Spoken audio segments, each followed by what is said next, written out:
Look, it says Halloween here. Energy Secretary Sean Look Williams at the urged barber. the company Hair to falls work out. to secure its That's fuel why you said stockpile and cope with record high fuel prices. Mommy, why is it called a barber? Tanungin mo si Kuya. Energy Department Why is it called a will barber? sanction gas stations that sell Why is it called a barber? fuel that motorists can purchase. Ba't daw barber tawag? Explains that the government understands Barber. They are from hairstyle. Is that a burger shop?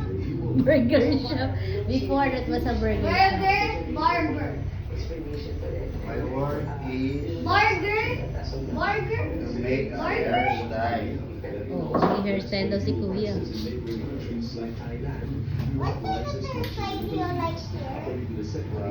Wait, Trina, what kind of hairstyle do you like here?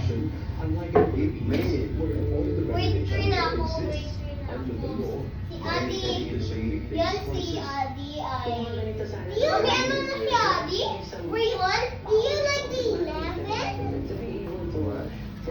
I think you like the 11. Do you like the 11 haircut? How about 10? How about 10? And 10. How about the 10 haircut do you like? like female. What do you have to do when you... How about the 10 haircut do you like? The number 10 daw, Kuya. Yung number 10.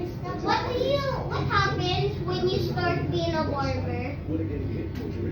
Do you learn how to cut things first? Do you learn how to get, do you learn how to do, yung lagayan? Ma? And then i-cut mo na. Our supply. Why so much hair? I don't know. At what time of year? I think we can even prolong that up to May. For the first time, Betty also announced that government school Ma, do you